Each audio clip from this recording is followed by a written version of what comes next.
Hello, welcome back to Sunless Sea. Let's go.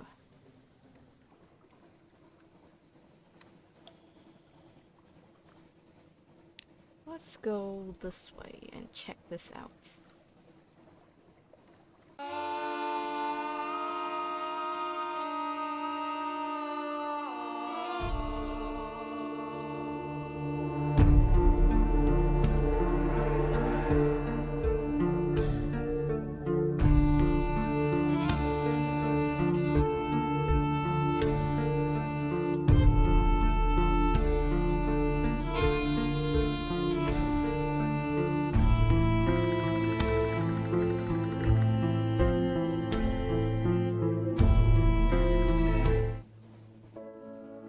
We found it!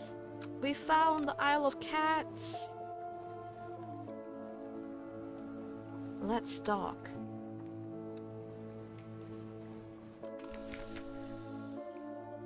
Isle of Cats, where there are roses. Are there no cats? Port Cavendish. A scatter of yellow-lit honey dens and brightly painted alehouses. To the southeast rises the stone tower of Cavendish Abbey, its ramparts hung with crimson and gold banners. There are sailors from all across the Neath hauling cargo, dicing and brawling good-naturedly on the docks. The air carries the sound of sea shanties sung with more enthusiasm than skill, and the smell of roses edged with brimstone. Sounds like a very nice place. Let's compile a report. Though the isle seems at present beyond the reach of the Admiralty's laws, that does not mean that the Admiralty lacks interest in their activities. Roses and kings. You spend half a day observing the docks and note an astonishing number and variety of ships. Was that a Canade trimaran nestled beside a vessel from the Iron Republic? The dock hands complain loudly that they have never been busier. The catties talk ceaselessly and carelessly about smuggling and piracy, but even the most hardened sailors lower their voices when they mention the king. They go even quieter when they talk about the rose garden. You make careful notes. Perhaps the Admiralty will understand what they mean, even if you don't. So there's like a pirate island, like more piratey than Gators Morn itself. Oh, there! Help Maby's daughter search for her mother. She comes here, I know. She's always been fond of cats. Well, my father was something of a cat, and a very noble one at that. 32% chance you might find her here. She was here last week, but you followed the daughter's stunned gaze. A woman in a lilac gown leans in the doorway of a honey den. Her features bear an unmistakable resemblance to your officers. We should talk, she says to the daughter, quite calmly. The daughter assembles the rags of her composure with remarkable speed. Excuse us, she says. I found her mother! Ah, maybe a mother. The daughter leaves with the woman in lilac. You see nothing of them for the rest of the night, but in the morning the daughter returns, her eyes bright with purpose. Show me your tattoo, she demands. Oh no. Why?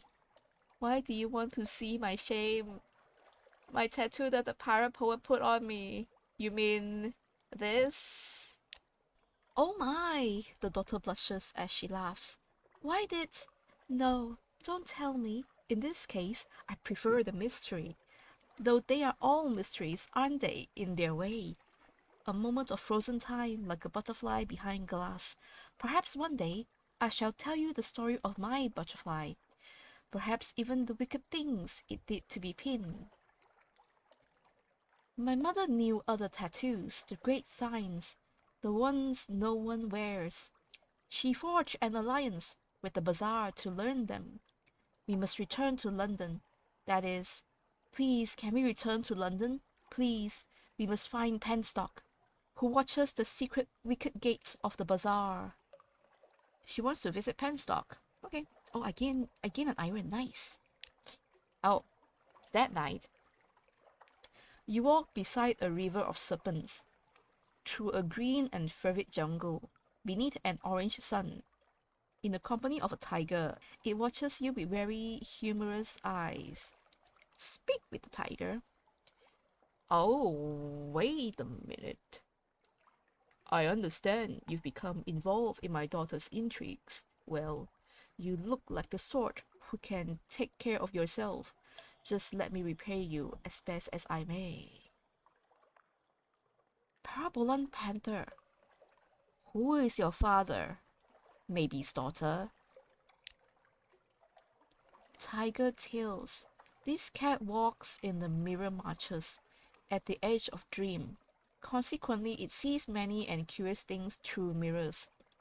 It shares them with you, as you walk with it beside the reading river. When you wake, you remember them clearly. Ah, I want strategic information, and I'm secret. Nice. Okay, I assume this tiger on the Isle of Cats is a different tiger. So let's try this. A piratical welcome. Welcome to the Isle of Cats, the wide-eyed dog master says brightly.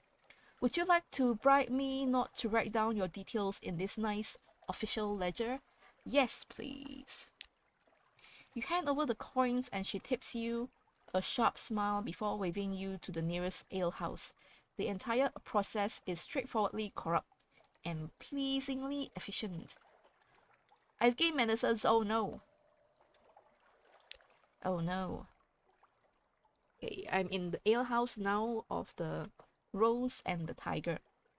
The alehouse's sign is a tiger painted the color of rose petals. Someone has gone to great trouble and expense to gild the creature's eyes. They look out over the port, feral and unseeing. A cage hive of lamplighter bees hangs from the ceiling like a chandelier. A few sailors give you hard-mouthed, assessing looks, but most ignore your presence entirely. There are a few things I could do here. Significant tokens, the catties all wear a pair of amber stones threaded around their necks or pinned to their collars. Cat's eyes, one of them says, for the Pirate King. As far as you can gather, the Pirate King's name is Leopold, and he controls all the trade on the island.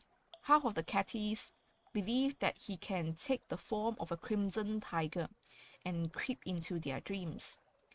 The other half suspect, more prosaically, that he simply eats those who displease him. Okay, then I can do clandestine doings.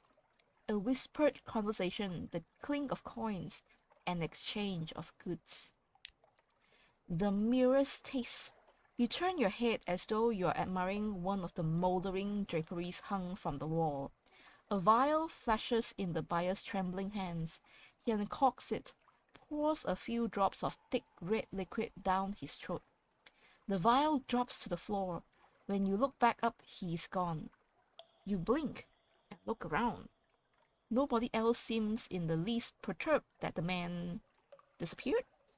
From their midst, you pick up the fallen vial and examine the traces left inside. Sticky honey gleaming with redness entirely unlike blood.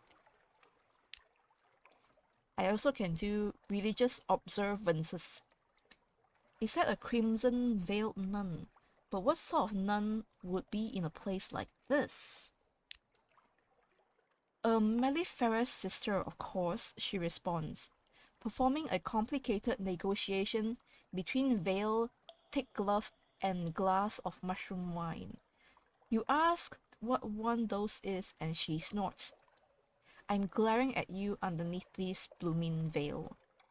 You act appropriately cowed, and the mellifluous sister paws a little. We are beekeepers and honey harvesters. The catties owe their prosperity to us, and the Pirate King too. She slurps the last of the mushroom wine behind her veil, and the barkeep glides over to refill her glass. Eyes respectfully downcast. Seems like they are the scary sort. We shall leave the alehouse. There must be more to our cats than drunken sorts and Z stories. Laws of the land. The barkeep stops you before you reach the door and hands you a brooch set with 2 amber stones. He waits impassively until you pin it to your clothes. Everybody wears a cat's eyes here, he tells you, moving aside to let you pass. Just a friendly reminder that the Pirate King is watching. It seems that no place, then, is truly lawless.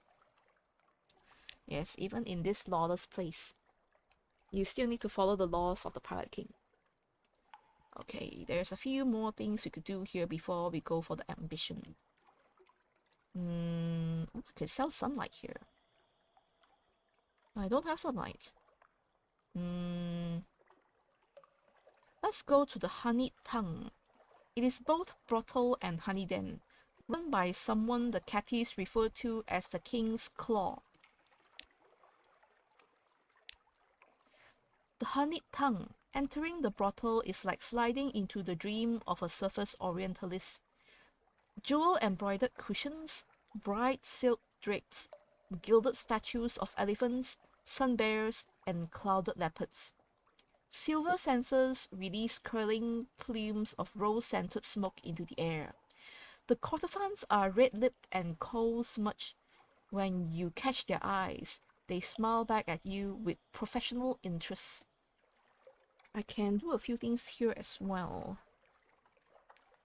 If I want to meet the King's Claw, I need the Pirate King's notice. I have one only. I think doing this might help. Comfort a Z captain. A Z captain is weeping gently into a courtesan's bosom, muttering of her lost crew and rose gardens. They are tending the gardens now, she wails, and begins to weep again. My poor crew! You wait for a hitch in the sobs and inquire further. It is a slow, delicate business, drawing answers out of her, but you are nothing if not perseverant. It seems her crew was conscripted by the Lady of the Gardens, and that their duties are something far worse than horticulture. You leave her reciting the names of her lost sailors and commending them to Salt's mercy. I've lost fragments, why? Why? Why are you taking my fragments? Pirate King. I could also ask what red honey is. You know, of course, only the particulars may have slipped your mind. Oh. One of the nearby courtesan's eyebrows lifts infinitesimally, but his reply is practiced. When lamplighter bees suck the nectar of the crimson strain of exile's rose, they are driven to madness. They enter the brains of humans and harvest their memories. He shudders, as though imagining the process himself. Those memories are instilled in red honey. Each sip is a burst of memory on the tongue. Deliciously awful, isn't it? He flutters his dyed feather fan. Wait, this courtesan is a guy? Wait a minute. The captain was a female, weeping in someone's bosoms. Okay. Maybe there are male and female courtesans here. Okay, I cannot do anything to talk with them yet. Let's go to the other place. The Cavendish Abbey. The crimson-clad mellifluous sisters patrol its ramparts and tend their hives of lamplighter bees. The mellifluous sisters make their home in the richly appointed stone tower of Cavendish Abbey. Their thick gloves and crimson mesh helmets are worn, less for modesty and more for practicality. They tend the hives of the lamplighter bees all across the isle, and make a religious observance of harvesting red honey for the Pirate King. I can only give fuel for the bee smokers. I'll have a meeting with the abbess. Oh, I have recent news. Good. She is always interested in news from London. You recite your news to the abbess, and your voice stuttering every now and then in the cool silence of her office. Her face is entirely obscured by her thick veil, and it is impossible to read her reactions. Nonetheless, you must have pleased her, as she orders one of her novices to load your ship with casks of mushroom wine. The abbey overlooks the rose garden, and so you make a point to linger at the windows. The roses bloom lush and wanton, each petal the color of sunset. A tall woman in a golden veil picks her way between the thorn bushes. I have 5 casks of mushroom wine, nice. And 5 fuel? I only have 6. No way. I could buy fuel here, I guess. How far am I away from Iron? I am very far from Iron Republic. I need probably 6. I probably need to buy fuel to get to Iron Republic.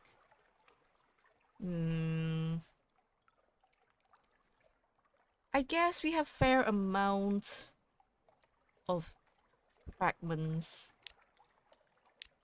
Let's do this one again. Okay, now for the Pirate King's notice. Okay, what else can I do?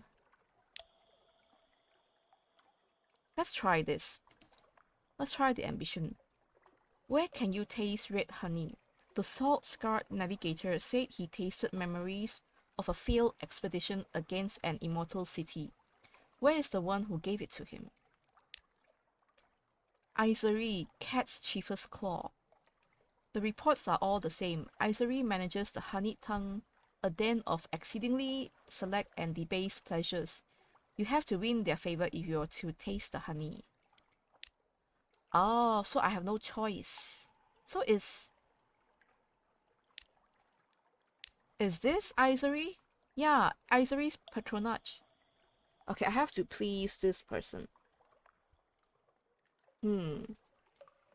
But I want to try getting the Pirate King's notice for the other one.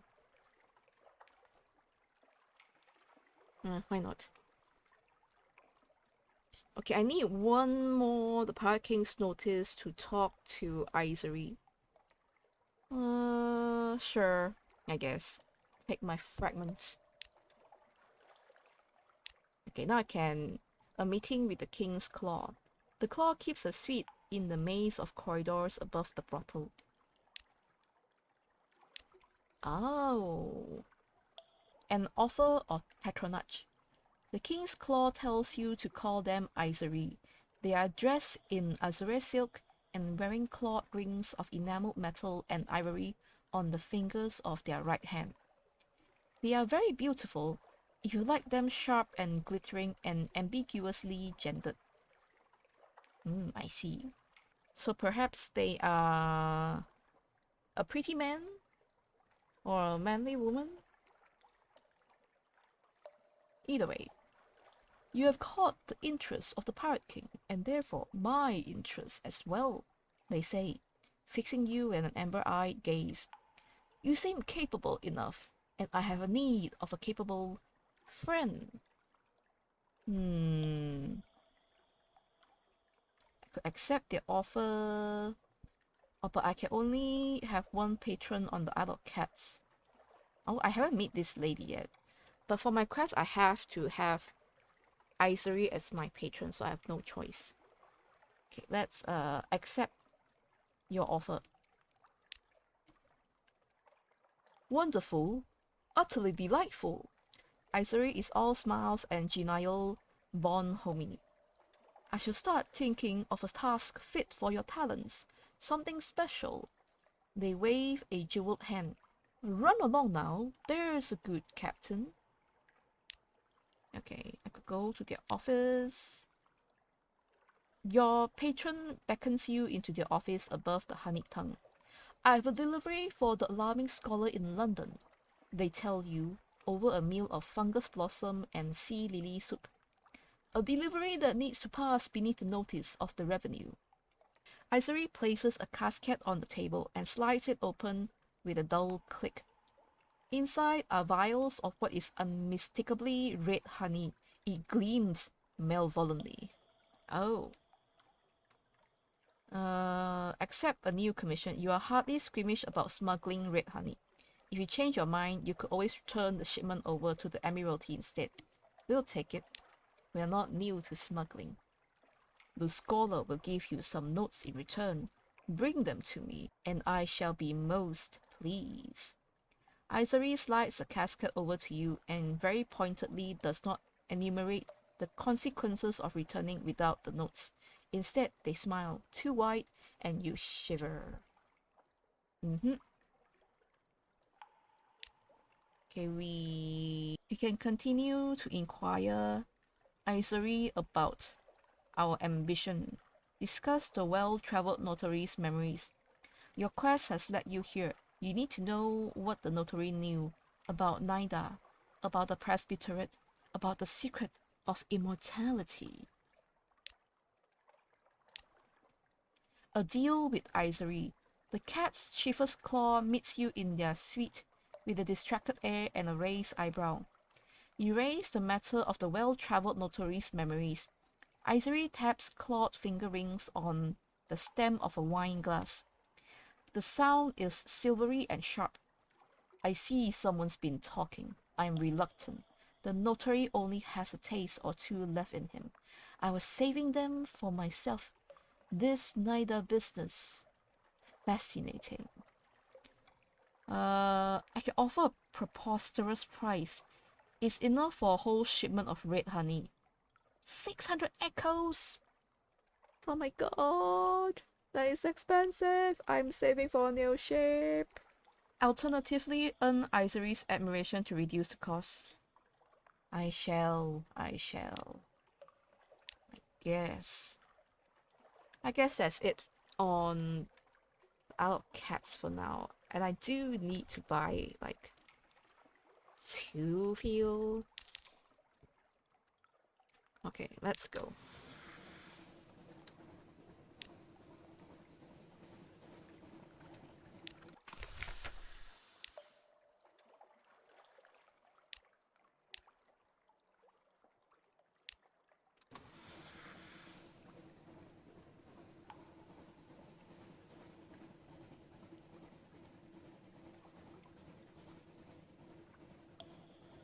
I do kind of remember that when I found Visage, I should have known, because I think Visage and the Isle of Cats are always in a similar position. They are always like across from each other like this.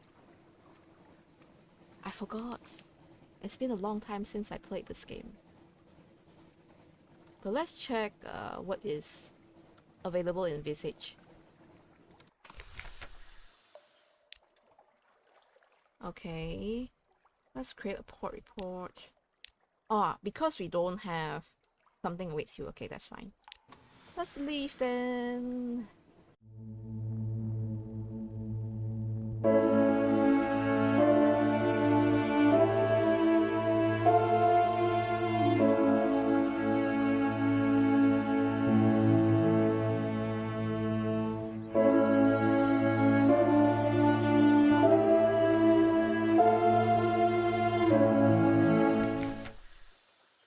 Okay, we're back in the Fathom King's hold. I could trade for drowning pearls. The drownies have a peculiar appetite for scintillac. That silvery northern coral, they whisper and giggle as they haggle. 7 scintillac! I could trade for a white molly flower. It looks like a fish in water and a flower in air. The drownies recommend owning one if you are going to their cousins at Dahut. Only needs 1 scintillac, but I don't have the Undersea upgrade yet. Decisions. I think all these uses my something awaits you. I don't think drawing pearls are considered curiosities. They don't take up cargo space. If I give them the scintillac and get drowning pearls, then I will have whole space for swing stones. It could be profitable. Sure. Take my Scintillate. Take it! An exchange. Where do the drownies find their pearls? Do they rip them from oysters? Evolve them from the alien machinery of their throats? Here they are, chilly and lustrous and just a little streaked with slime. Get 30 drowning pearls. Okay, that's all we could do here.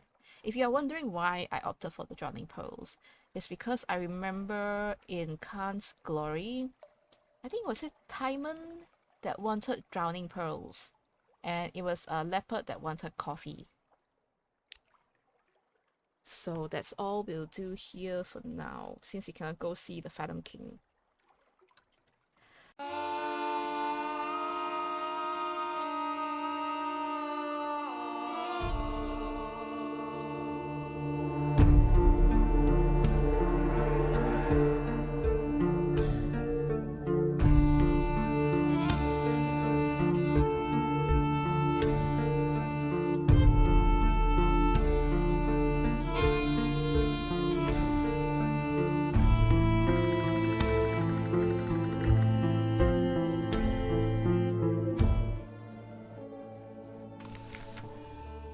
Here we are back at the Uttershroom. And this time, wait, let me first get intelligence. And this time I brought honey. Trade honey. Honey, a shroomer explains. Everyone wants honey. Life on the Uttershroom is unvarying and occasionally deadly poisonous. The shroomers are desperate for the diversion that prisoners' honey can bring, but vague about what they can pay in return. Supplies though, at least. Blemigans!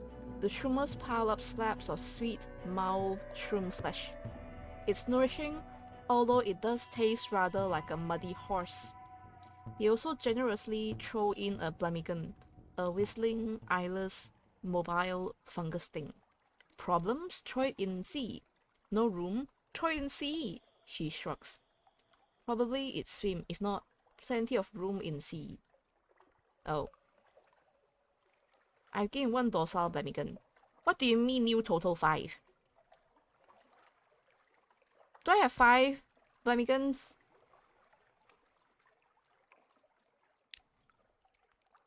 What do you mean?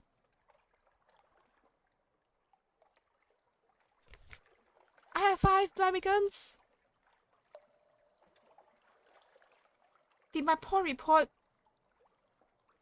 gave me blemigans? You're taking up precious whole space, blemigans. God damn it. Okay. This is the same thing. Okay. That's all for now. Is that all I could do here? Trade honey for blemigans. Fine. I will release the blemigans. Okay. Let's head to the Iron Republic. So, the docile blemigan thing is the side quest for the Uttershroom. You're supposed to give them honey, take a docile blemigan, and then put the blemigans onto shores all around Sunless Sea. I'm not sure if because I have never actually like put 1 blemigan in all of the ports before, so I'm not sure if there is an actual ending to that quest, but we shall see in this playthrough, as I will slowly note down the places where I have released the docile blemigans, which is the first is going to be in the Iron Republic. I'm here to restock fuel. Oh! Confront the nightmare, of course. I failed! No! I've gained 30 Terra! So high! Okay, I need to go back and get the Restful Night too. Okay. Let's get a... Before I get anything here, I'm going to save. And then I'm going to get a port report. Fact and fiction. So the way the port report here works is that there is a chance of you getting or losing pages. So it's a random chance. So last time I was here, I lost 1 page stat. This time it remains unchanged. Forgot Tale of Terror and A Memory of Distant Shores, and as well as a port report. And now I'm not sure if the market. I'm not sure if I need to do the port report thing to access the market of hungers, but let's go check it out. Okay, it's a house of pleasures this time. I can sell my romantic literature here, thank you. I could also buy a judgment sake with my colossal flute core. No, thank you. Let's see what else we could do here. There, I could put a Blemigan ashore. How will nature fare in a place which defies its laws? Fungal horror. The Blemigan spins boldly down the gangplank. It seems startled when it meets itself on the quay twice. Its duplicates bob solicitously, like ambassadors greeting their peers, and continue past it up into your ship. The first Blemigan vanishes into the crowd. The other two peer up at you as if to say, "Are we quite finished here?" Okay, wait. I've gained 1 Blemigan? I see. So I released 1, I got 2 back. But at least I got the propagation. Okay, that's fine. I guess the laws of nature don't apply here. And we can, since our fear is high enough, it's at 74 now, we can do the listen. Your fears line up on the quay, waiting, waving like old lovers.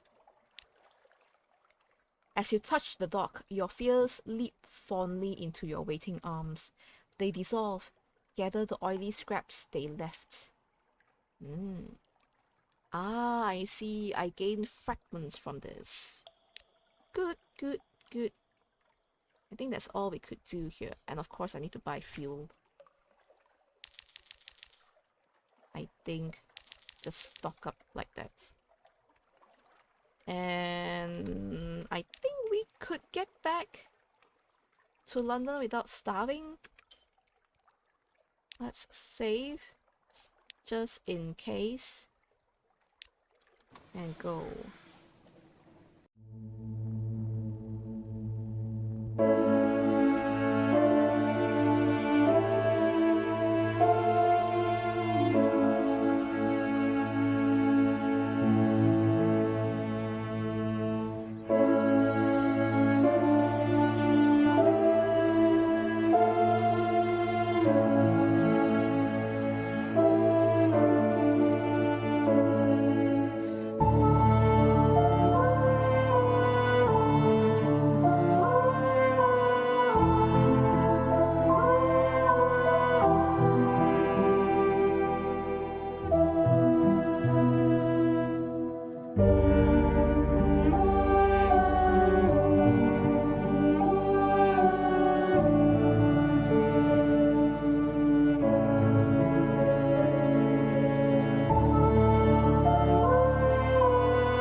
What is this?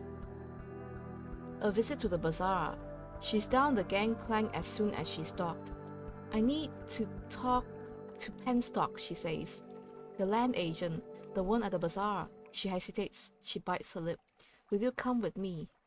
Oh, this is Maybe's daughter. Oh. Of course, I will go with her. Penstock's land agency, a modest office in an immodest location, hard against the eastern flank of the bazaar, that spired fortress of commerce that towers over London. Penstock stoops like a clerk and coughs like a miner. but his eyes are very wise. The Sunless Sea. There's another sea beneath the bazaar, Penstock declares. A paler sea, yes. I would imagine you might make the bargain your mother made. Yes, I helped her go down there, but she took a terrible chance even then. And the bazaar is not well, not now. Are you certain? Oh no! I could discourage her from passing through or let her go down the bazaar. Oh no. Okay, let's read this. The daughter follows Penstock back into the shop, to a redly lit grotto hollowed from the bazaar's carapace. A heavily chained cage lift awaits you there. It must descend into the most secret spaces of the bazaar. Penstock's wicked, she says. He has an understanding with the bazaar. He let my mother pass through long ago to make her bargain. Now I will follow. Is that really such a terribly good idea? I guess this is her wish, right? Let her go down under the bazaar. I want to match my mother, she says, reasonably. I want to learn the great science. The career, the bazaar, is the only one who will teach me. I have to go. Ah. An ascent. The cage rises, rattling into view. Your officer is shivering, caked with lumps of something like ivory-colored snow, but grinning brilliantly. The Sunless Sea, she cries. The bazaar, oh! He's so much more than any bazaar. My mother, I have back what she took from me. She taps you playfully on the shoulder as you haul back the lift door. Thank you. Here's a little present I picked up on the shore. Did she get what she wanted? Oh yes, and so much more. I have one more tattoo now, but it's one that no one ever will see. Okay. She passed through the wicket and has achieved an understanding with the bazaar.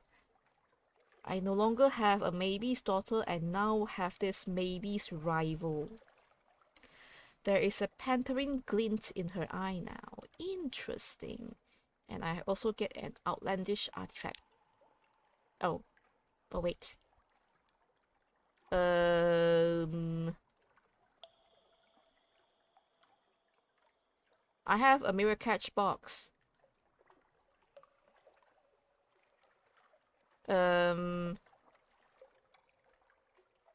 Should I? This is a tough challenge. Oh no. Fine. I will declare all controlled goods. Yeah, they took my empty mirror catch box.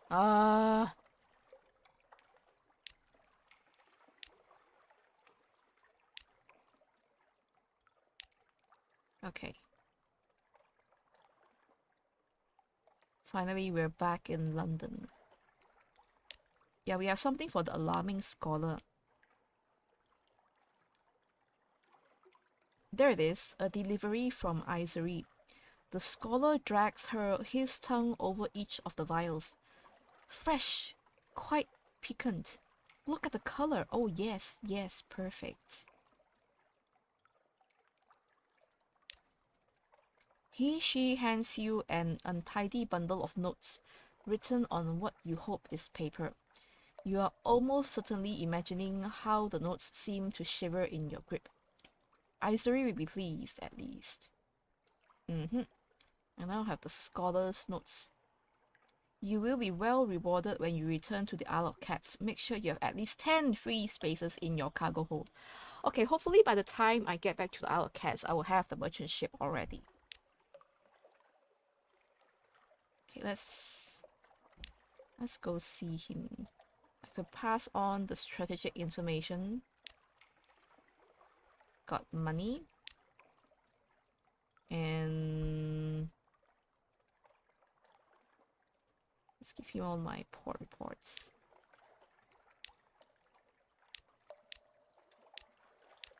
Okay, let me give him the Isle of Cats one there. And what does the so-called Para King have to say for himself these days? Report submitted. Yes, well, we did rather know about his rose gardens. Not good news that they are prospering, though. Really should have nipped it in the if you allow me, but haha.